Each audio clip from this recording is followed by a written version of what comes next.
And a good afternoon to you. I'm Huey Poplock, and this is the Central Florida Computer Society, the Windows Special Interest Group, minus CFCS. They're having trouble connecting their audio to us, so hopefully they'll join in as we continue through the session today. We have quite a few people online, and thank you for joining us. I'm sorry we're starting late. I have quite a bit to cover. Hopefully CFCS will get to hear us. If not, they'll be able to listen to the recording in the next couple of days. Let's see what's going on here. Okay, they have a computer that has the audio. So I've started, and if you need to unmute yourselves at CFCS, and I'll be able to hear you when you're ready.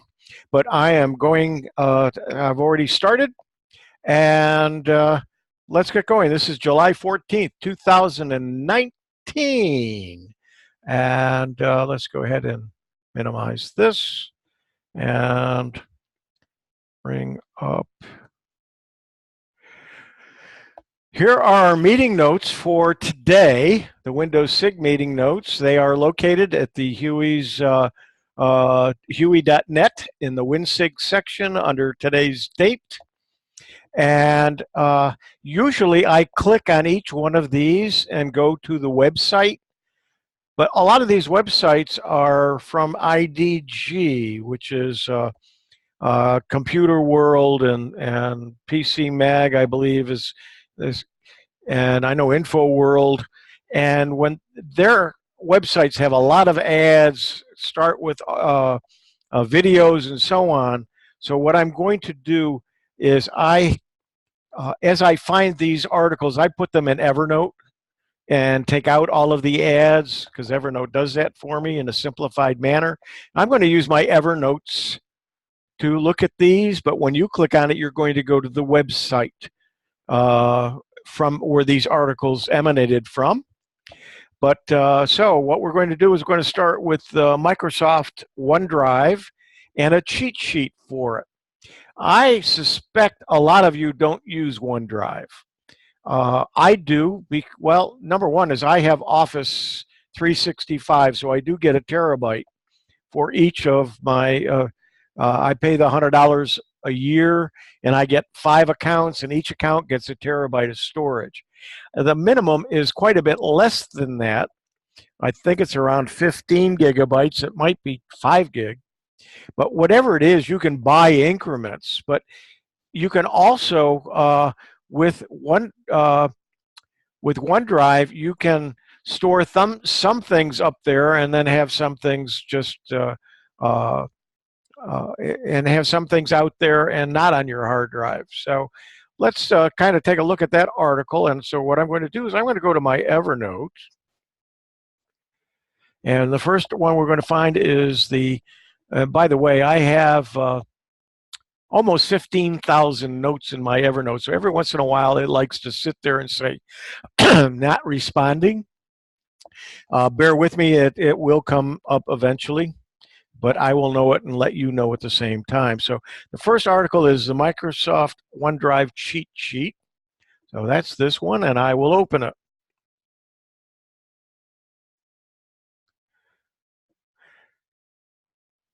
And what is really good about this is I can also make it larger. So you should be able to see this very easily.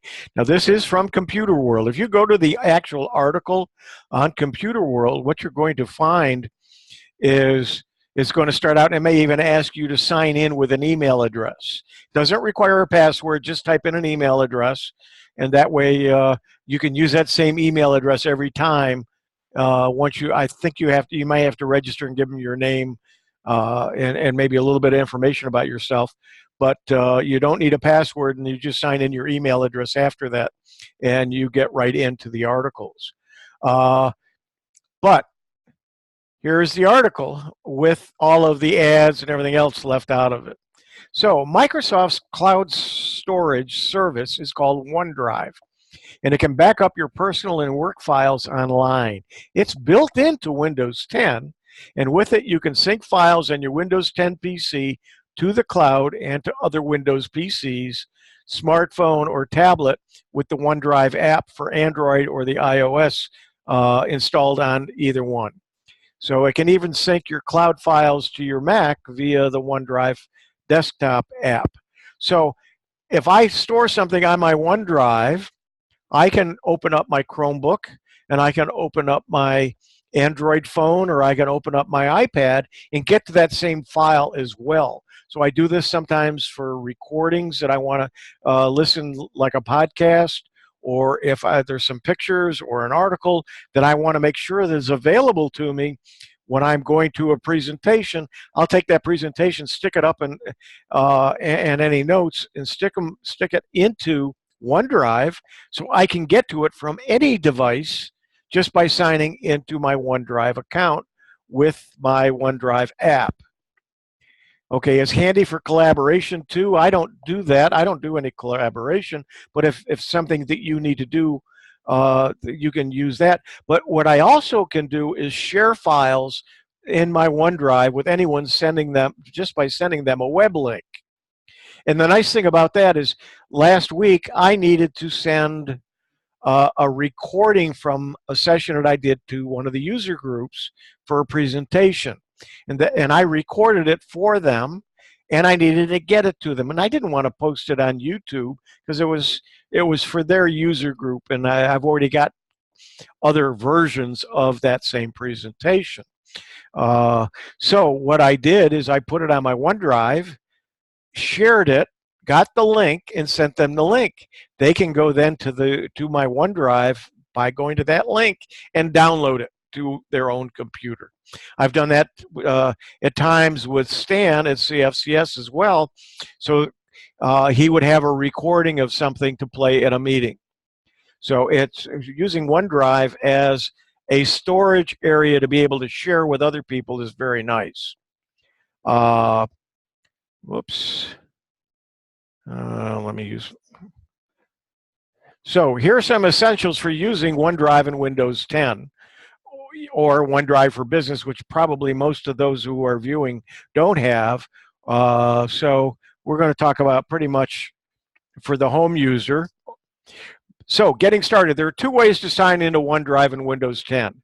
When you sign into your Windows 10 PC with a Microsoft user account, OneDrive is already activated by default. If you don't want to sign into Windows 10 with a Microsoft user account, you can sign into OneDrive separately with your Microsoft user account. So you can right-click on the OneDrive icon, and it looks like some clouds in the notification area on the taskbar, and go to the Settings and Account tab and click Add an Account. A panel will open, type in the email address and password of your Microsoft user account. And I don't know if you can see it on the bottom of my screen here, but my OneDrive is here. If I click on it,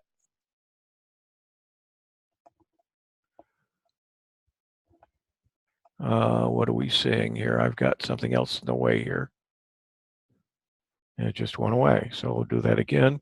So that's it's up to date. So I can open the folder. I can view online. So you can actually view online as well in your account and go to OneNote. If you're using the online Office, or I'm sorry, if you're using the Microsoft Online, I believe OneDrive is one of the choices, and you can just sign into your account that way as well. So if you're on a Google Chromebook, you can go to your Microsoft online location in your browser and then sign into OneDrive that way. You get 5 gigabytes of storage for free. You pay $2 monthly, and you can get 50 gigabytes. If you need more, the OneDrive plan is $60 per user per year for a terabyte.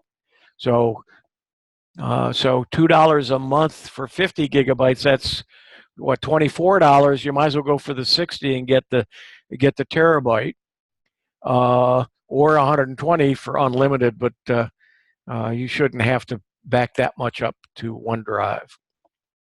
Storing and syncing files via File Explorer. The primary way you'll use OneDrive in Windows 10 is through File Explorer. When you open File Explorer, OneDrive appears in the navigation pane. And there's a picture here, but let's go to my desktop. And let's see if I minimize. And it's not letting me minimize everything here. So let's just go to my desktop, see if I can bring it on top of this. Okay, you should be able to see. And then if you look on the left here, there's my OneDrive there. And actually, I have a folder on the hard drive that says OneDrive, and then that syncs to the OneDrive out in the cloud.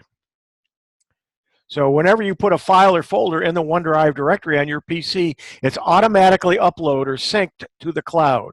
If you delete a file or a folder from your OneDrive, it's deleted from the cloud as well. If you change and save a file in OneDrive on your PC and a new version replaces the older version, stored in the cloud too. So if you're offline when you make changes, the newer version of the file will be uploaded to the cloud the next time you connect to the internet. Now you can turn off syncing for a folder. By default, all OneDrive files and folders sync to the cloud automatically. To change that, right-click on the OneDrive icon in the notification area of the taskbar. From the menu, the menu panel that opens, click Settings. Again, that was here. And I have something that's covering it up, so let me go ahead and do that again. And then go to Settings, More. And you've got some things open to your OneDrives, and I can go to Settings, and then you've got some settings that you can do there, and that's going to, I'm going to go ahead and close that because the article then goes and shows you how to sync files. And you can click sync all the files and folders to OneDrive, or you can individually check which folders you want to sync.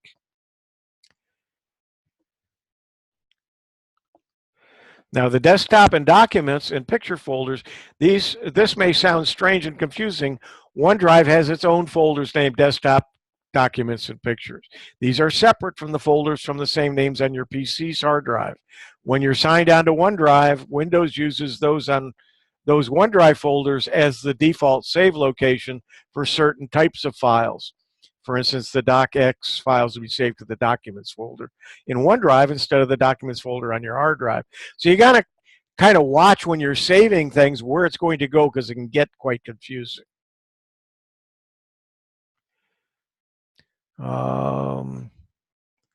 OneDrive files on demand. Microsoft has added the feature to OneDrive as part of Windows 10 Fall Creators Update, or 1709 of Windows 10. When OneDrive Files on Demand is turned on, OneDrive won't forcibly download files stored in the cloud to whatever PC you're on. Instead, you can select files separately to be downloaded. So when I'm on my Surface, which has a very limited amount of storage space, I can go to OneDrive, see what's there, and then select what I want to download to open up and work on or to use on my Surface. So by default, the Files on Demand is turned on. To turn it off, right-click in the OneDrive icon. So there's a way of setting it. There are settings for it. The sync status of your files, it's going to be difficult for you to see here, but there's a cloud, a little check mark, a green check mark, and a couple of arrows. And the cloud icon next to a file name means it's not actually on your PC. It's only in the cloud. So you need to download it to that PC if you want to do anything with it. A file or a folder that's synced on your PC and in the cloud has got a green check mark on a white circle. If you right-click on a file or folder from the pop-up menu, click Always Keep on this device. The status icon by it will change to a white check mark on a green circle. And then when a file is uploading to the cloud, it'll have those double arrows that look like a circle. To remove a file from your computer's hard drive but keep it in the cloud, right-click on the file from the pop-up menu and click Free Up Space. To view a log of recent syncs, click on the OneDrive icon in the notification area of the taskbar. This opens a panel listing files that have been added, deleted, or moved, or renamed in your OneDrive. And then you can, it does go in and says how to share files. And you just right mouse click, and then where it says share a OneDrive link on the file that you're looking at or the folder that you're looking at, and it will give you a link, and then you send that link on to the person that you want to share it with, and you can turn that on or off. So once you've shared it, you can tell it a certain amount of time you want it to stop the share, or you can go back and manually take the sharing away. So there are some restrictions you can do with that. So you can have it so you can have them allow them to edit the file, or they just get a link, or you can send an email with the link.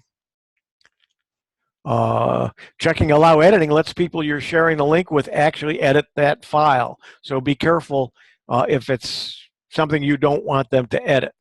They can download it and edit it, but you don't want them to edit your primary file unless you're collaborating. Then that makes it a plus, not a minus for you.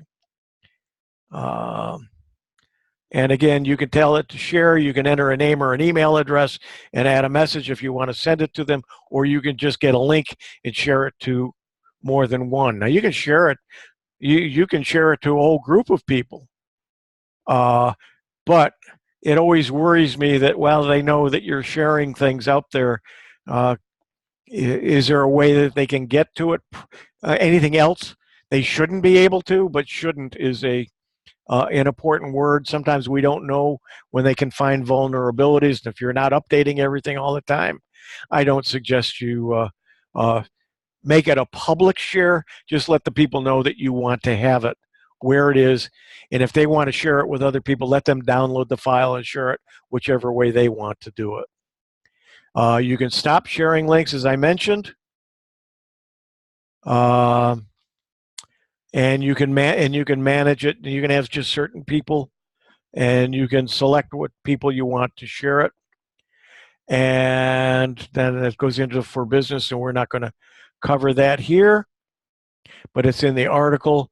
And you can change the sharing permissions again out there. And that's pretty much it for that article. So any questions from anyone? Go into the chat box. Stan, you can unmute yourself if there's a question there, if you're hearing me. I'm hearing you. That's we have feedback because we have it on another, we have speakers on another computer to be able to hear you at the library. Okay. Any questions on that from the audience? I have a comment. Yes. I think what you just explained, and you explained it well, but to me that sounds so complicated. I would rather have it just be like a thumb drive and be able to put the file either here or there or both, and me control it and not have to conform to their rules. So I'm going to say thanks, but include me out. I find it very handy because I don't always remember the thumb drive. Sometimes I have a file that I might have used a month or two ago and made available to me, and it's just I don't have that thumb drive with me, or it's getting to the point now I got a ton of thumb drives. And so when if I go traveling, by the way, your microphone's still on. If I go traveling and I need to grab a thumb drive, I don't want to have to go through 10 thumb drives to find the one that the file's on, or to take the time to put it on yet another thumb drive. So again, when let me move this over here.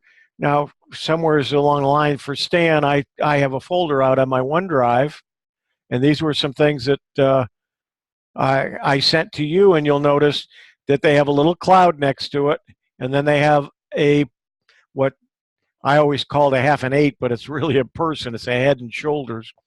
That means I've shared it with you.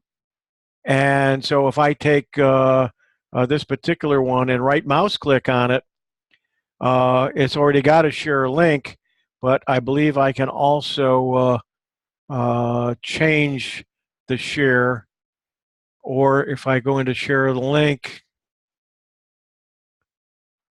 what just happened? Nothing. I may have opened another window somewhere as I don't see it. And that's probably done it, but I don't, it's, it's buried under something else. But anyway, that's how easy it is to share. And these are already shared with Stan. So somewhere along the line, I gave him a link to those. And when I go on, as I said, if I go and do a presentation somewhere, I like to have a copy backed up somewhere to my OneDrive so I can get on somebody else's computer if I have to and sign into OneDrive to do it. Okay, the next article, 9 things to do before buying a new computer. Some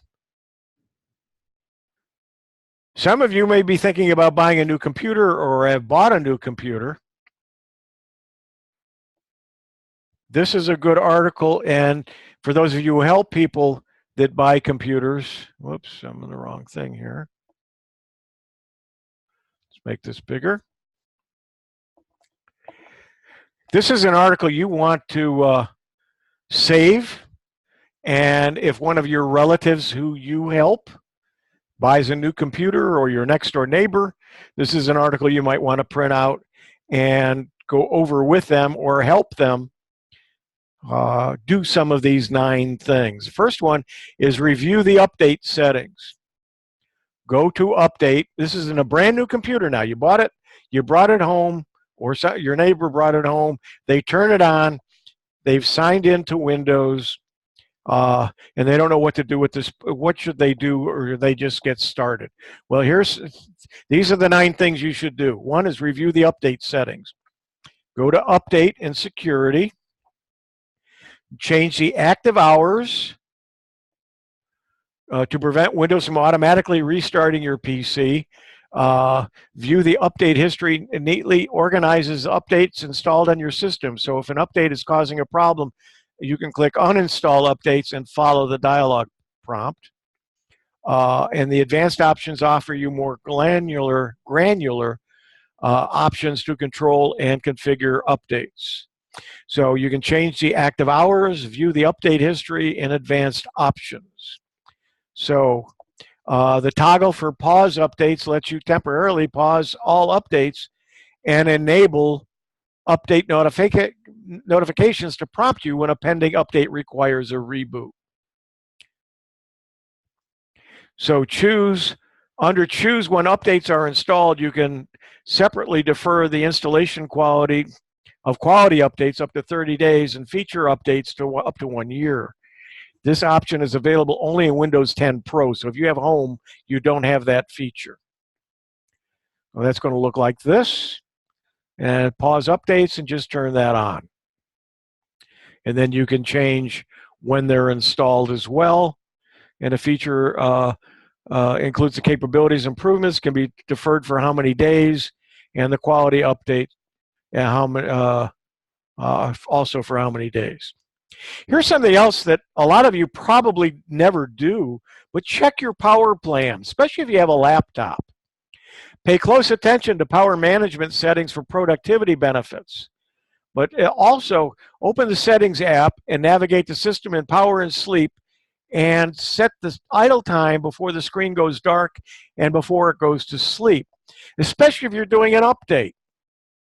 If you're doing an update, make sure it's plugged in so the battery doesn't run out on you, but also change the setting that I usually, when I'm doing an update, I'll change the setting to never on the battery power and when it's or at least when it's plugged in, to never to turn off after or to go to sleep.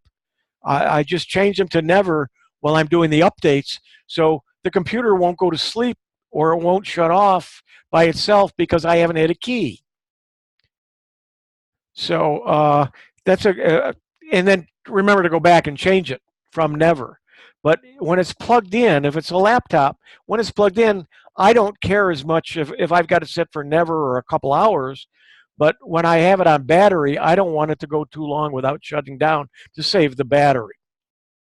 So you want to have a different setting for the screen and for sleep when it's on battery than you do when it's plugged in. Okay. And then there's some other change advanced power settings, turn off hard disk. Just go ahead and take a look at what the choices are.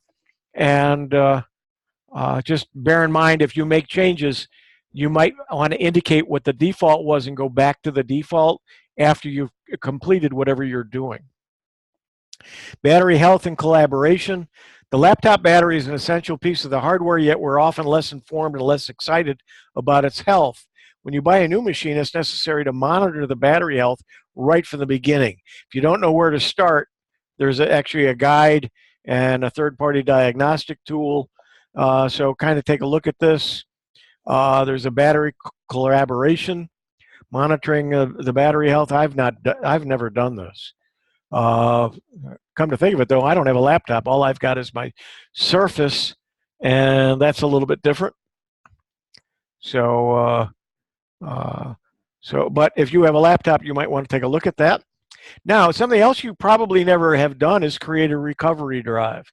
When your PC runs into problems and won't start, then a USB recovery drive can help you troubleshoot and fix those problems. The recovery drive boots your PC into Windows recovery environment, which consists of many helpful utilities. To create a recovery drive, type recovery in the search box, choose recovery drive app from the results. But you're going to have a USB drive to go in it. And you'll be able to either reset the PC and access other Windows recovery environment tools from the drive itself. It's best to choose an empty USB drive with a capacity of at least 16 gigabytes. And make sure that if you've got more than one computer, do one for each computer. But create a recovery drive on a USB stick, and it'll give you the directions to do it. But if you don't do it, somewhere along the way, it's going to bite you.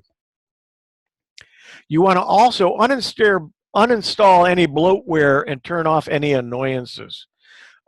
Typically, the computer companies get paid to install software, but a lot of times that software is only partially installed. When you click on it, then finishes the install. Sometimes it's already there. You want to look to see what, sometimes they're just trial versions. Those things like antiviruses, games, and DVD rippers, and so on. What you want to make sure is that if any of those are installed and you're not interested at all in them, uninstall them. So you don't hit them by mistake and do install, or they're not there as bloatware. It's adding to things going on your system and taking up storage and menu space. In most cases, it's easy to remove them. There are three different methods: your traditional uninstall with PowerShell commands and using third-party uninstaller utilities. And again, there's a guide to that with a link in this article. The next item is turn off start menu advertising. Windows is trying to make more money because they're giving you Windows 10 for free in most cases. So Windows 10 will often show you suggested apps or games in the start menu. To stop this, navigate to settings, personalization, start, and turn off the show suggestion occasionally in start. And you can see there where it is and what it looks like. Disable the lock screen ads. they've got, so now they can even add lock screen ads. So go to settings, personalization, lock screen, and again, in the background, choose what you want. So if it's got like the brand of your computer, and you want something else, you can go and you can change what that background is. So if you don't like the picture on your lock screen, you can change it, in other words. Okay, turn off nagging taskbar pop-ups. Persistent Windows 10 tips include recommendations to use Microsoft Edge. To disable this, this is just a pain, go to Settings, System, Notification and Actions, and then turn off Get Tips, Tricks, and Suggestions as you use Windows. So this is where it is. Under Settings, Notification and Actions, and then show me the Windows welcome experience after updates and occasionally when I sign in to highlight what's new and suggested. Make sure that's off, and get tips, tricks, and suggestions as you use Windows. Make sure that's off as well. Disable File Explorer advertising. Microsoft uses File Explorer to advertise OneDrive storage and Microsoft 365 service. Again, you can go to View, Options, Change Folder, and Search Options. And in the folder options, go to View, the View tab, and turn off Show Sync Provider Notifications. And that's there, and make sure it's unchecked.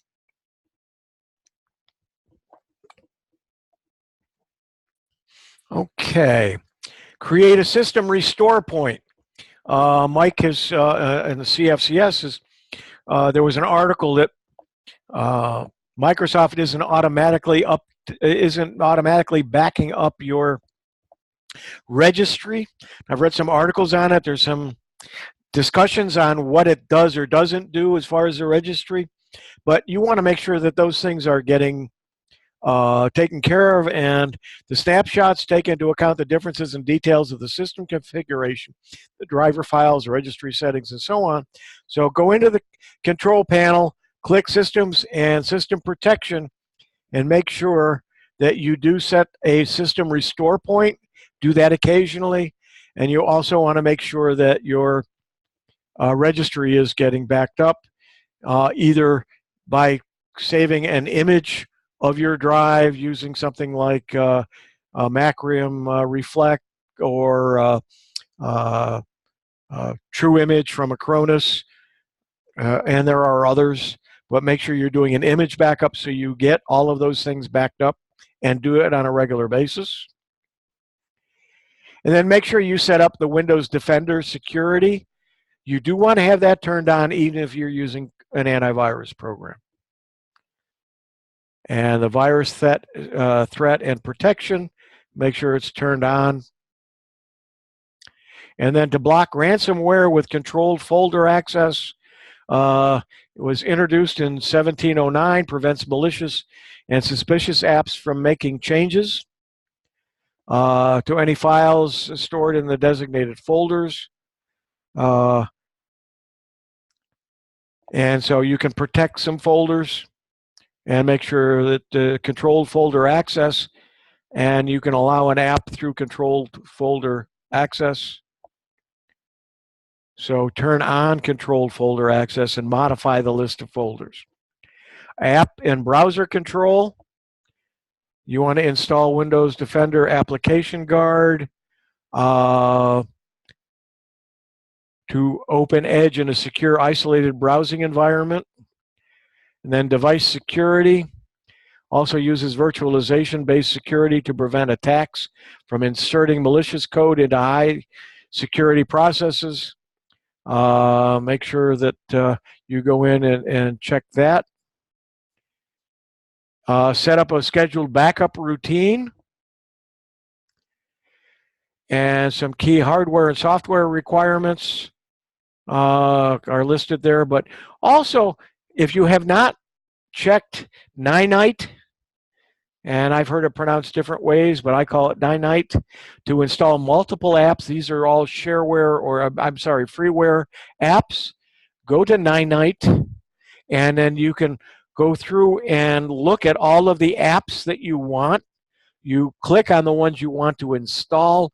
It creates an install folder or a file, and you download that, and when you click it, it will install all of those apps without any extras.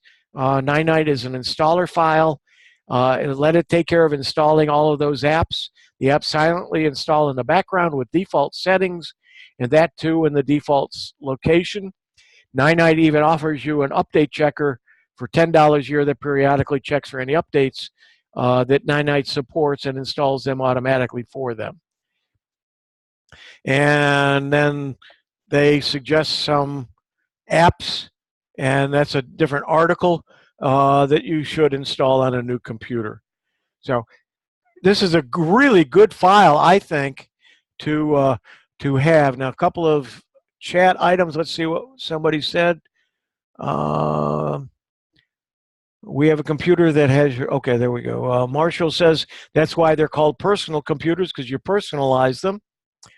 And Dick said he created a power plan called Always On, and he switches back and forth and back after the update. So you can create a power plan and give it a name and save it. And so you don't have to go in and make settings changes each time. You can click on the default, and then you can go to the power plan that you called Always On, and then go back to the default one to make it a lot easier, so you don't have to go in and make individual changes each time. Good idea, Dick. Thank you. Okay, let's... Finding my mouse is doing kind of some strange things, and then it gets caught in the scroll mode on top of it, so I'm using my touch screen, so you don't see that. So I'm just telling you that so you know. So the next item is the Microsoft's fall release of Windows 10 will be deliberately anticlimactic. Well, let's find that article, and that's right here. I'll double click that.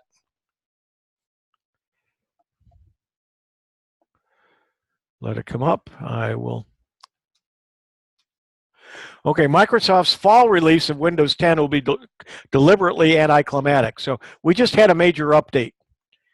Well, the update coming in the fall is going to not be a big update.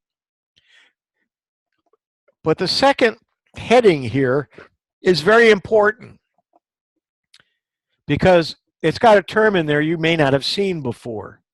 Now it's saying, is the 19H2 version of Windows 10 just a big old service pack? Sure looks like it, and that's the name of this article. But what is 19H2? Well, Microsoft is going to confuse us some more. Remember that we just had the update for 1903, and then we expect the next one to be 1909 probably. And so what they're doing now is they're changing the naming convention without announcing it. They just changed it.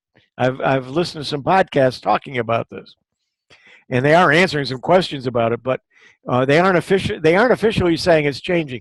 So the 1903 version of Windows 10 is going to be known as 19H1. And what that means, what the H stands for, is the half of year. So 19H1 means the first half of 2019.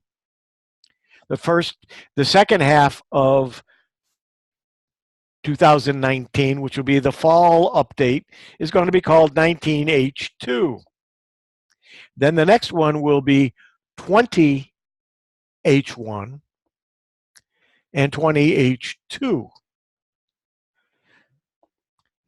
And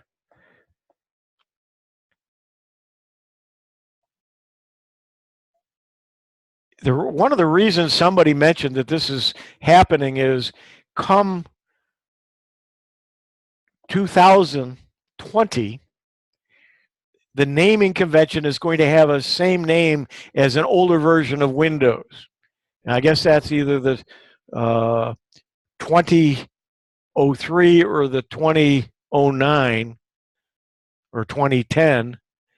And so to avoid the Windows 10 and then have a date that has the same Windows version of an earlier version, they're changing it to the H1 and H2. That sounds plausible, but Microsoft isn't always plausible, so who knows. But anyway, going back to what this article is talking about is that there's probably not going to be any big changes in the version that's coming up in the fall. There probably will be enough things that some of us who keep up with this will do so, but those of you who like to wait 6 months to do the update, you're not going to miss some new features that you might otherwise miss. So, but I did want to, the biggest thing with that article was the naming convention. The next article, 13 most confusing things in Windows 10 May update. So that's this one. Before I get into this, I'm going to go back to the website. And hopefully you can see the names, but let me go ahead and make this bigger as well. Notice that there is a Windows 10 cheat sheet at the bottom of the list. When I sent out the my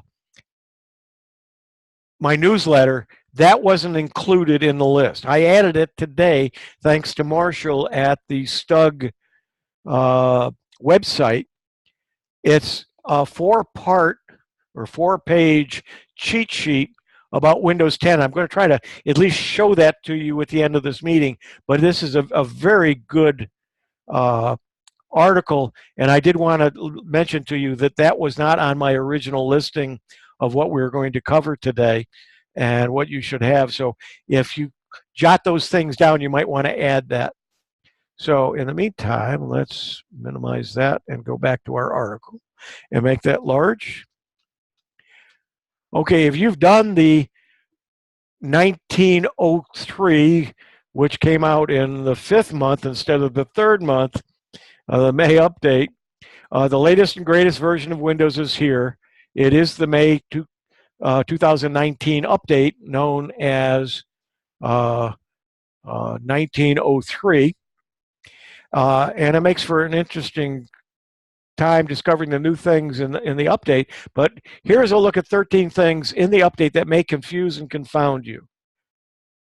Dude, where's my favorite feature? Like it or not, Microsoft has a habit of removing an option. There we go. Like it or not, they remove things. So there's message syncing between Windows and Windows Mobile and the messaging app. Well, Windows Mobile, if you have a Windows Mobile phone, it's an old phone, and they're no longer going to support index or syncing. Roaming the taskbar settings. Want to keep the same taskbar settings across multiple computers. That's something that they have stopped doing. Windows to Go was another feature that Microsoft has, and they're no longer developing Windows to Go, which is a feature that lets Windows 10 Pro users boot and run from certain USB sticks. And that's gone away. Excuse me, why is My People option still here? Microsoft announced that the My People feature with appropriate fanfare a few years back, but the last few months have been all but its demise, and they pretty much, it's going away. So you can remove its icon from the taskbar by right-clicking on it, selecting the option, and it won't, because it's not going to be around long. It is going away. What about reserve storage? Basically, this is Microsoft is taking a chunk of your hard drive space, your C drive, and taking 7 gigabytes or more and reserving it for deployment of future feature updates and security fixes. In most cases, that's not a problem. On my Surface, that I only have 128 gigabytes of storage, period, for Microsoft to work with. Now, I do have an SD card in it, but by default, it doesn't use that to store and to install programs and so on. I started running out of space.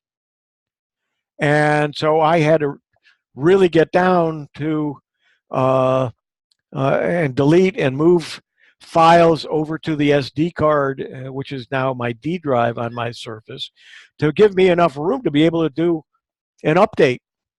Well, now Microsoft is saying, well, we're going to make sure that you always have that space available. So we're going to reserve it.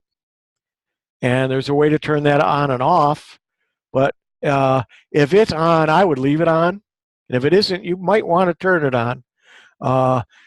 Because sooner or later you may be using up that space, and you don't want to do that because when it goes to do an update, it's just not going to have enough room to do it. Interesting, unless you bought your PC with the May update already installed and went in and performed a clean install by wiping your drive, reserve storage will not be activated. To find out whether it's activated, they have a screenshot here, and you can see if it's been activated or not. It hasn't on mine, and I didn't know where to go in and change it. Now I know from this article. Okay, search seems to have changed. It sure does. Microsoft has altered things in a bid to enable Windows to provide more accurate results. Clicking on search lists, options like all apps, documents, email, and webs, a markedly, they say, better way to go about it and let you narrow your results. And what they're doing now is it enables the operating system to deliver you more options to choose exactly what you need. And there's some ways to change it. And there is the screen where you can go in and make some changes. Take a few hours or to a few days, depending on how much data you have. And that's due to the fact that Windows will only build an index of the drives of your drives when your system is idle. But it's totally worth it. I do index my files, but I also use a third-party program to search my computer as well. Okay, what's the new globe icon? And you can see it. Let me move the mouse. I think you can see my pointer. Yeah, it's right here. That globe icon. And this is what you would call a small refinement. The new globe icon appears in the taskbar when the Windows does not have an internet connection. Use it to check whether your Wi-Fi has been turned off on your system. Re-enable it if it has. Now, I don't have that on my computer. I am connected, and I don't. If you can see it, I'm not sure whether you can. I'm connected via cable, via directly to my router. So it's got a box with a wire to it, as opposed to the half circle or the quarter circles that make it look like it's Wi-Fi. So I don't have Wi-Fi. I do have the ability to have Wi-Fi, but because I'm right next to the router, I just use a cable to connect to get faster speeds. And that's about the My People. We talked about that. Did I go back to the top? Yeah, I did. Okay. And why do I see a microphone icon? I don't here because this isn't one of those files. It's because I'm using something else to connect. But if you see a microphone icon down in the bottom of your in your taskbar, that means that the program that you're running uses a microphone. Hover your mouse over it to find which application is using it. Example being a Skype call, or when you're recording audio on your computer, and then you can. So if that shows up and you shouldn't be doing anything with your microphone, you want to make sure that somehow something hasn't hijacked your microphone. And I'm not sure what this blurry shadows under menus is. I guess it's, I guess in that picture you see a little shadow, and that just is just part of the theme to make it look like it's 3D. So that's that article. Stan, I'm not getting too far in my list, but it's because we started so late. Do you want me to continue or do you want me to cut it off? It's 2:45.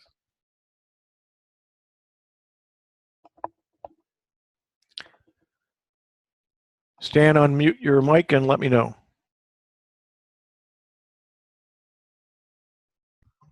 Our speaker is Bob Black, and he's setting up now. 3 o'clock should be fine. So I got another 15 minutes then. Okay. Okay, let me continue then. The next article is the update review, and let's see, I think I'm just going to mention this article. Let's see, update review, that's this one. Because I covered some of this stuff in the last meeting. I talked about the sandbox. Come on. So I'll just notice they call it the 19H1 feature. They don't call it the 1903. The sandbox I talked about, I even demonstrated it at the last meeting. Take a look at this article if you aren't familiar with it. And I would just go through this article. Just if you either missed my last meeting or you don't remember or you have updated since then, you might want to go to this article and it'll tell you some of the things about this latest update. Now, there's a couple of chat things. Let's see if there are questions.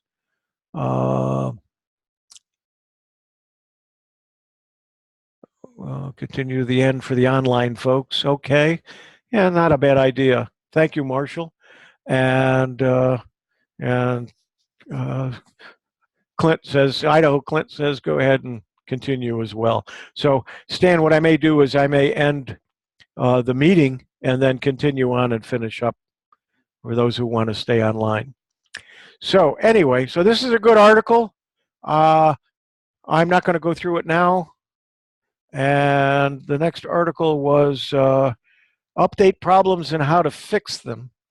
And that was 6 update problems, so it should start with a 6.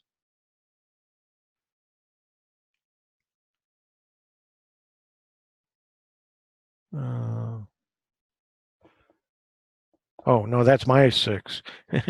Latest Windows update. Right here.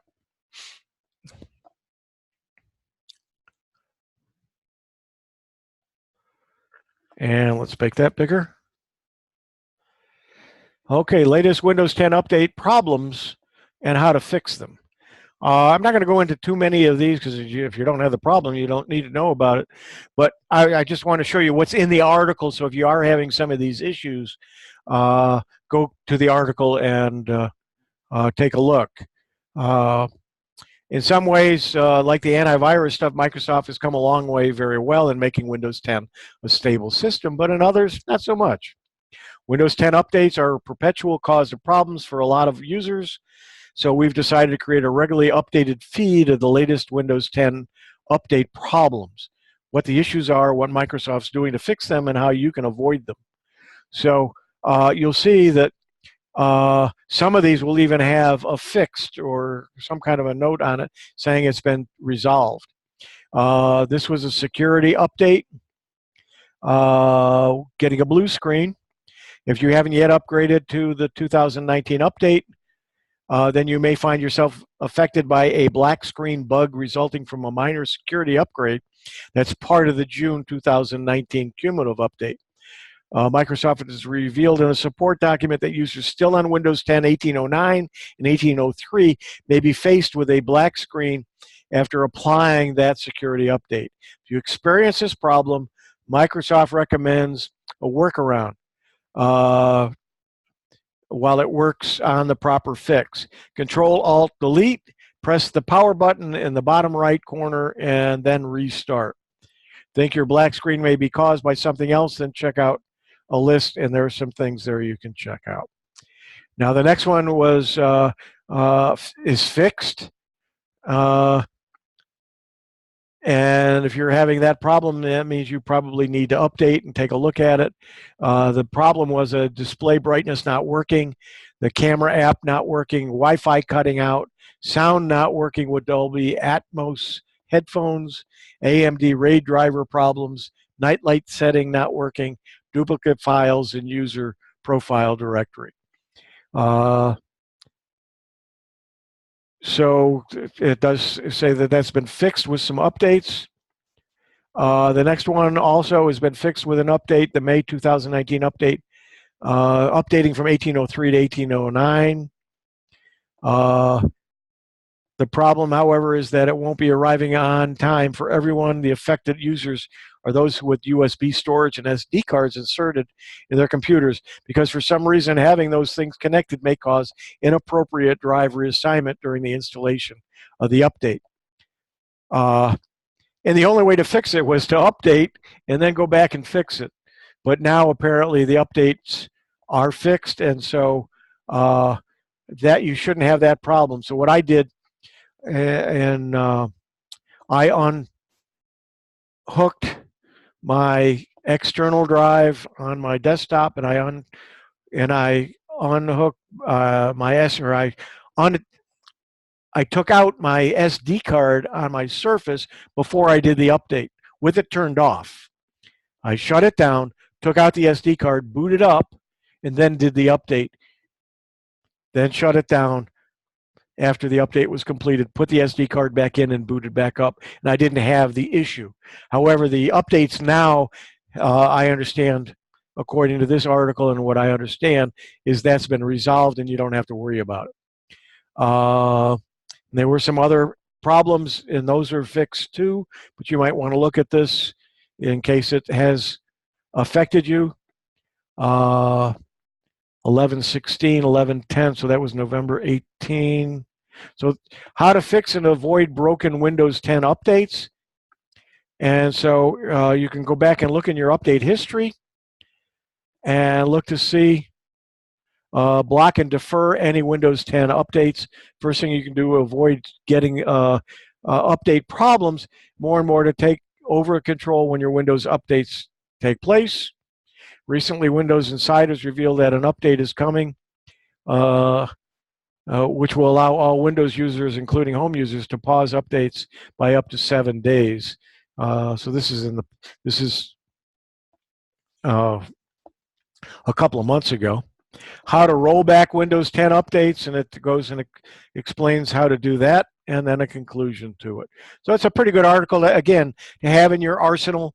Remember where you saw it here, and I would, if you have Evernote, I would go to the article and place it in your Evernote, or if you're using Microsoft OneNote, you put it in your OneNote, or just create a PDF of it and put it in important files on your hard drive. Okay, we got another chat item here. Let's see what that is. If you have a drive plugged in and you're warned to remove it before the update, oh, you are warned, okay, to remove it before the update. I wasn't sure. I didn't want to test it. I just removed it in advance of doing the update. Thank you, Dick. Okay, so that's that article. And the next, how to use Windows 10. I thought this was a pretty good article, because there's not, most of you don't have any kind of a manual, and you have Windows 10 or your neighbors do, and they don't know how to use it. This is an article from June 17th. So it's up to date.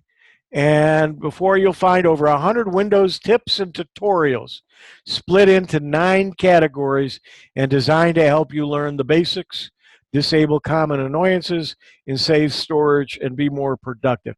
I'm not going to go through all 100 of them. We would be here forever, and my voice won't last that long. Let me take another swig of my Diet Cola. If we were going to be here that long, that would be a beer, but it's Diet Cola. Okay, so I'm just going to go over some of the titles to familiarize you with some of the things that are out there that you may be troubled by, and here's a good place to go look for help about it. How to upgrade Windows 10 for free. So if you're still on Windows 7 and want to upgrade to Windows 10 for free, there are still some ways to do it. You do have to go through some hoops, but go to that article. A Windows 10 out-of-the-box setup, how to update Windows 10, customize, Cortana tips, Edge browser tips, storage and backup, File Explorer tips, and Paint 3D tips. Some Windows 10 basics. 7 settings to change right away. Windows 10 keyboard shortcuts to save you clicks. 5 ways to take screenshots. How to get to the desktop in Windows 10. How to change your password in Windows 10. How to uninstall programs in Windows 10. How to enable or disable tablet mode if you have a laptop that has the tablet mode. How to add a user, either a child or an adult. You can add another user to your computer so they don't have access to your files, yet they can use your programs and use the programs on the computer. But when they save files, they are going to be saved in their own area, not in yours, and they don't have access to yours. So if you're sharing your computer with somebody else in your house, another family member, or a family member comes to visit occasionally, a grandson, granddaughter, even your son or daughter, create another user for them and let them log on and use it without getting into your email, into your private files, into your private business. Change the screen resolution, how to sync your settings across devices. But if you remember, one of the articles was that they're doing away with that. Sync your iPhone with your Windows 10. A lot of you have iPhones and don't know how to do that. Well, let's just take a look quickly. See what this article looks like. Because we haven't gone to any of the articles that this is talking about, and let me make it bigger.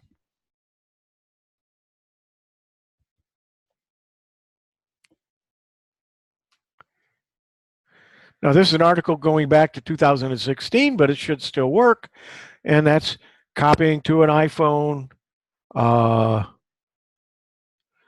It's loading up some pictures. There we go. A video, and then there's some screen captures. I'm not going to tell you how to do it. I'm not going to go. I'm just showing you the kind of articles that when you click on these links, what you get. You get some really good articles with how-tos, some good tutorials on how to make these things happen. So let's go ahead and minimize this. And we got a chat.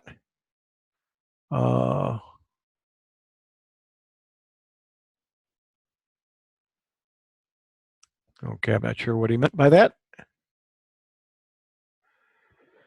And how to add a printer, set an alarm. How to customize Windows 10. So there's all kinds of things there. Again, this is a great article on how to do things. If you're not sure and you don't know how to look them up, just go through this list and jot down and make a list of some of the ones that you want to go to and take a look at. I don't have it in my files, but you know, I might want to show you something. Let me try something just to show you something new and different, and then we can end the main location of CFCS, and then I'll continue and cover the last part of this. But let me just, Stan, if you'll bear with me, I'm going to right mouse click, and let's see, I was hoping this would give me the link to it, and if I edit that, I'm not sure what happens. So what we're going to do is we're going to open this. I just click on it, and I get an address. I'm going to Control-C and copy it. Then I'm going to come back to the article, and I'm going to how to add a printer. I'm going to go to that. If I was in Windows, I could just highlight each of the links, but what I want to show you is that one, and let's go back to my article again, and let's just find one from a different area here. Change the icon size.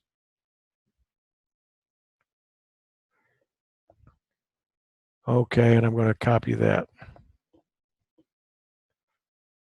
Control C. Now I have Control V, press down, and Control Alt N, Control V. Oh, I closed a program that allows me to do what I'm trying to do. Never mind. Anyway, what I wanted to show you is I have a add-on to my browser, and it is, I got to remember which one it is here. It's open multiple URLs. And when I click on that, I can have a whole list of URLs.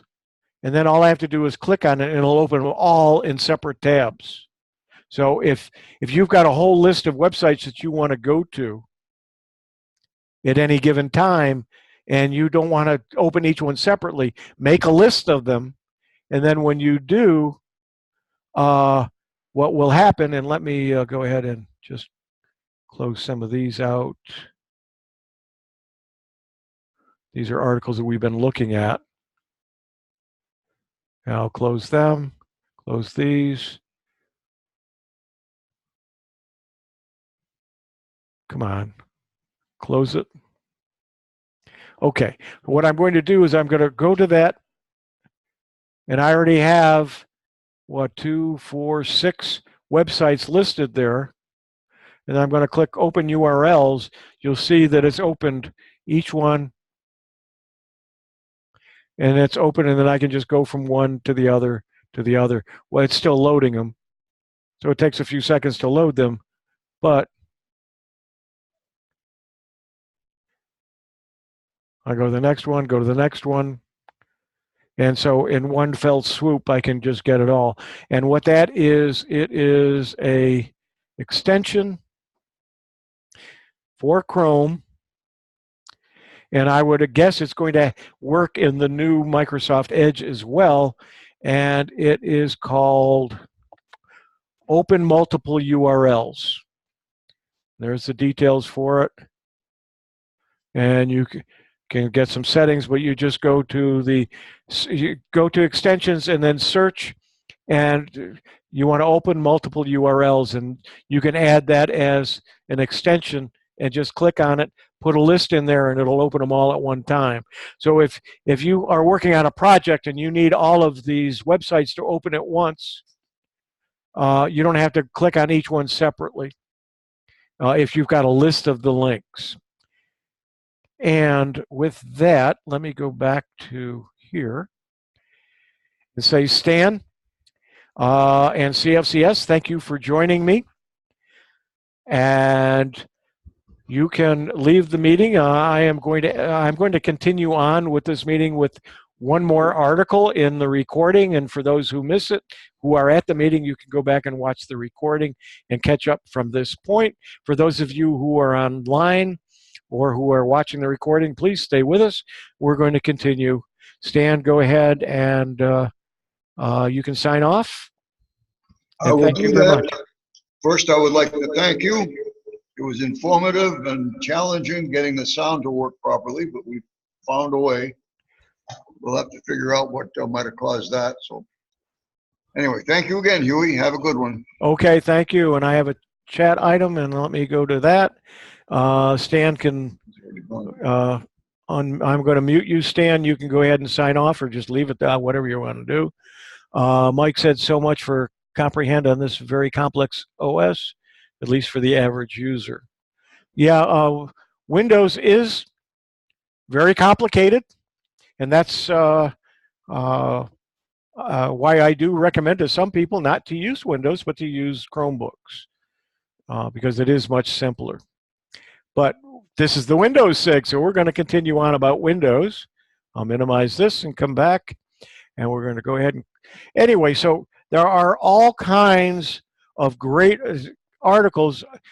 Fix annoyances and problems. You can see what some of these are. Some Cortana tips. I don't use Cortana, So none of these would be of interest to me. The Edge browser tips, I wouldn't worry about them at this point because they are going to get rid of Edge as we know it, and it's going to be more like Chrome. They've made arrangements with Google to use the Chrome engine in their browser. It's still in beta. I do have the beta version. I've been using it to some extent. It's still missing some things that I like to have in Chrome. But more and more things are, it will be released officially soon. So I wouldn't worry about this section. Performance and productivity, keyboard shortcuts, mirror your screen to a monitor or TV, activate the God mode, defragment your hard drive, enable swipe to delete emails, import Gmail contacts, increase your battery life. Then under security and networking, as you can see, I'm just highlighting a few of the items here. Find your MAC address, turn your window. That doesn't mean a Mac computer. Every piece of equipment has a MAC address, and sometimes you need to have it for whatever reason. Turn your Windows PC into a Wi-Fi hotspot, and how to do that. Create a guest account in Windows 10. Again, if you have a lot of visitors at your house and they want to use your computer, you don't want them to use your account, create a guest account. Then they can all use it. Or you can create accounts for individuals. How to open a port on the Windows firewall. Then under storage and backup, reclaim hard drive space by shrinking Windows 10, delete the Windows 10 old folder in Windows. How to do it. Don't just go and delete it. There are some steps to follow. Mount and burn ISO files. If you don't know what they are, you don't have to worry about it. Map OneDrive as a network drive, so you can give it a drive letter. 3 ways to save space in Windows 10. And then under Windows Explorer, some tips for it. I mean, this one document has links to so many tutorials on things that you may not know how to do that you want to do and have never known how to do it. And some of you spend hours coming to these computer user group meetings, or your user group can pick and choose a couple of these to use for your meetings. Do you have a problem with coming up with topics for your meetings? Pick 2 or 3 of these for a particular meeting. And then the next meeting, choose 2 or 3 other ones. And you've got yourself a program. Paint 3D tips. And that's the end of that article. Another chat item. Let me go to it. Dick says, I first connected using Firefox. With that, I had no sound. Finally, I connected with Chrome and got sound. That was interesting. So that was one of the reasons Dick didn't have sound. Okay. So let's go to the last item on my list that, thanks to Marshall, is Marshall still on? No, he's left us, but yeah, he's still on. Thank you, Marshall. I appreciate it. But it's actually, I saved it in 4 parts, but it's one article, but there's part 1, part 2, part 3, and part 4 when you go to it. But I saved it in Evernote.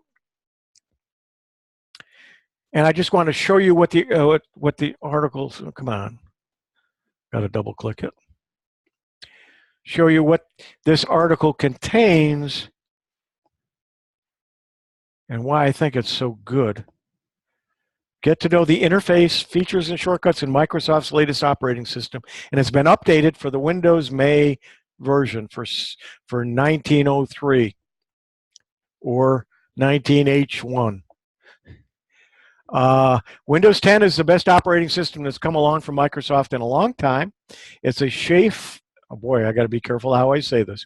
A shape shifter that changes its interface depending upon whether you're using a traditional computer or a touch-based one.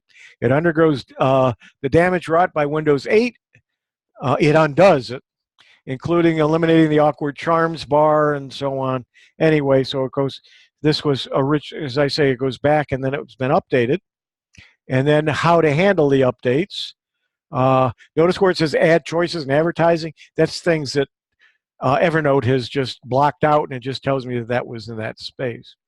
Note, if you want to get the most out of Windows 10, you'll use the Microsoft ID as your user account. Without a Microsoft ID, you won't be able to use a number of the Windows 10 apps or sync settings among multiple devices. So when you set up Windows 10 for the first time, sign in with an existing Microsoft ID or create a new one. And before we get started, a few words about some of the terminology. So he talks about the Start menu and what it looks like. In other words, this is a really good tutorial on Windows 10 and what it is. Even if you're not a beginner, not a bad idea to go back and review some of these beginning aspects. It'll help you remember when you help others, but it'll also remind you of some things that you may have forgotten or that you just didn't discover when you went right to Windows 10 and just started using it. So it kind of describes the screens and how to use that Start menu. Cortana in search. Cortana explained how to use Microsoft's virtual assistant for business. The Cortana is the Siri-like digital assistant. However, now with the latest version of Windows, they have separated Cortana and search. They're two separate things, which is good. You can still search with Cortana, but you don't have to use Cortana to do the search. And then Notebook, go to Cortana. This is still all Cortana stuff. Using search, and then some things with search, how to use it, some suggestions, some things to do. Now this is the new search and what to do. So they have updated it with the latest version, and this is what it looks like. And it says, put your cursor in the search box to see your most recent files, most used apps, and do targeted searches. By default, search only looks through a limited selection of default libraries and folders, including OneDrive, documents, downloads, music, pictures, videos, and desktop. It won't find files kept in other locations on your PC. However, you can change that by going to your settings, searching Windows, and then Find My Files section, select Enhanced, and it will tell Windows to search through your entire PC. If there are folders you want to exclude, you can go to Excluded Folders section and then add them. So these are some things you may not realize that you can do from within Windows. And this article goes on and talks about them. So that's part one.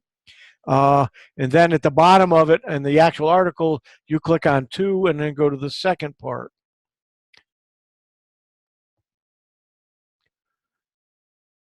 Let it load in Evernote. Remember, I'm using Evernote because it's cutting out all the ads and all the menus and the videos and so on that are on the actual pages. So when you go to these articles, you're going to see more than what you're seeing here, and it's going to look different because it's going to have ads and menus and videos on the side that are going to start automatically and so on. That's because it comes out of Computer World. When the Windows 10 May update was released, Microsoft finally gave many users what they've been asking for. So let's see what else they show. Download and install now the update. So it's talking about how to do updates and the Windows update. So it explains a lot of these things with pictures, the Windows apps, and there's no longer a case. You can resize, minimize, and close Windows apps in the same familiar way as desktop applications. Drag the edges of a Windows app to resize it. Use the familiar icons on the upper right for minimizing, maximizing, and closing the app. I wish they would let us enlarge the print, and maybe you can. I don't know. I'll have to play with that. Windows 10 apps can be resized, I know, but that's just by dragging the edges and so on. I don't know that you can actually make the fonts bigger and so on for an individual window. We'll have to play with that. And I might have to read this article. It may tell me. And then using Windows 10 on a tablet or 2-in-1. So you can see there's a lot of really good articles and tutorials in this set of pages. The Edge browser, and Again, I believe, let's see, is announced they're going to completely redo the browser, but I think this article still is talking about the old one. So you may want to skip this.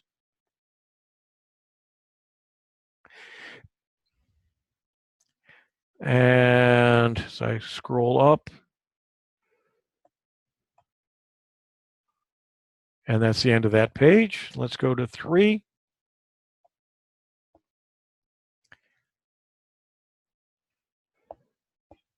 And as soon as it loads, we'll make it bigger. Getting to know the interface, so OneDrive. So again, they talk about OneDrive here, and some of the settings and some of the things that you can do with it. So those of you who are interested, I piqued your interest in OneDrive when I talked about it from that other article. There's some more help here. And they tell you what folders, and again, with a real large picture to show you how to turn off and on which ones are going to be in OneDrive and which ones will be on your local drive. Word advice about using OneDrive, I suggest that if you're going to use it as your primary local and cloud storage, that you rethink your folder structure. Over the years, Microsoft has nudged you or pushed you into using various folder structures, such as organizing everything in documents or in libraries. That's problematic with OneDrive because if you do that, you won't be able to easily sync them with OneDrive. So if you become serious about OneDrive, I recommend organizing everything under your OneDrive folder. That way you can create new files and folders on your PC. Using OneDrive files on demand, and tells you how to do that. And that means that it's stored on the cloud, and when you want to use that file for something, you actually then download it to your hard drive, use it, and then update the one on the cloud, and you can delete it or keep it on your hard drive. Some other useful features of Windows 10 is the Action Center. If you aren't using the Action Center, there's a lot of things you can do with it, and a lot of settings in there, and a lot of time savers. So it comes up with a swipe or click a click or the keyboard combo, and there's what it looks like. There's a lot of things you can do with it. Notifications first appear on their own in the lower right of the desktop and then disappear after a few seconds. You may or may not want to click them right away, which is where the Action Center comes in. So if you haven't used the Action Center or it's just in the way and you haven't really spent any time, read this part of the article, and I think you'll get a pretty good understanding on how you can use it and how you can change it and modify it to your own personal use. And my people, that's going away according to what we read. So you don't have to look at this section. Task view and simple multiple desktop and multiple desktops. Task view, I thought I'd use it more than I do, so I don't even have it on my desk. I don't have it on my taskbar anymore because I haven't been using it. But when I had multiple monitors, it was great because I could, using task view, set up the different monitors to be different tasks and do it. And I can make it be the same as my monitor, but it just, I just had too many things open. It just really got confusing. But some of you, it may really help you when you're switching between apps. The timeline, I don't use the feature that lets you review and resume activities and open files you've started on your PC. I don't use it. A lot of people say it's great.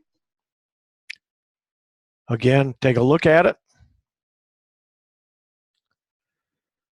And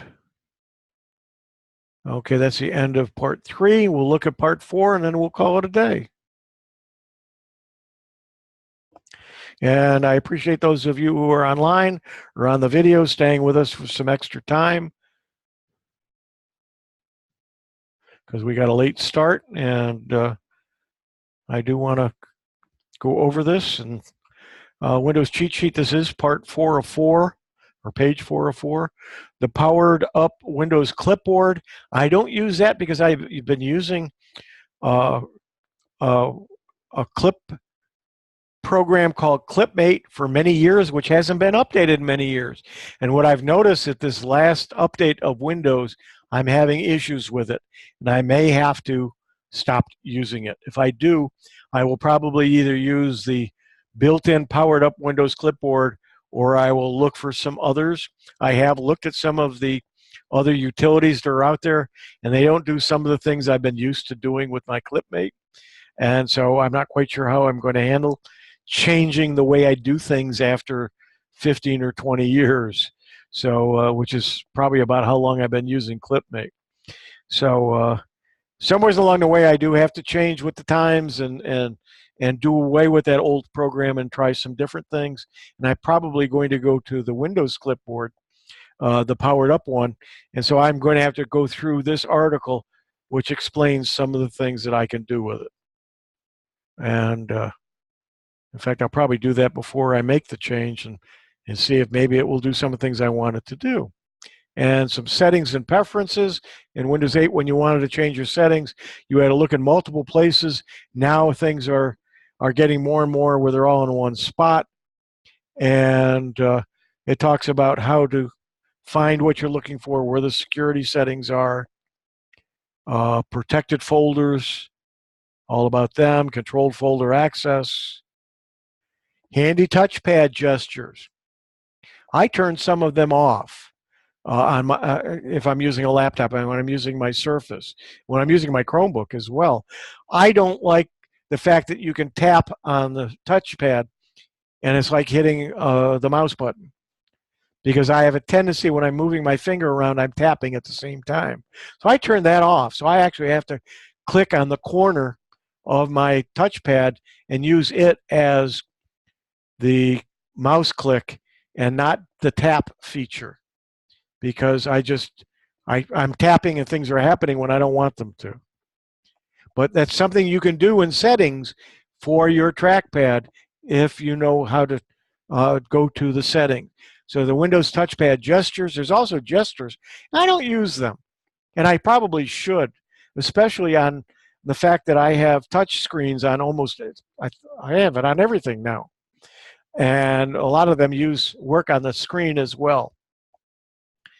So this tells you what tap the touchpad with one finger opens or selects an item. I told you I shut that off. Tap the touchpad with two fingers. Well, that would be shut off as well. I have the tapping shut off.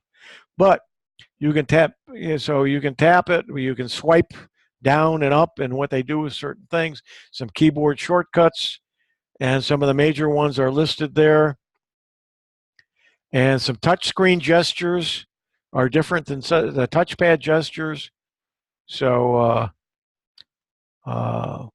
these are some things.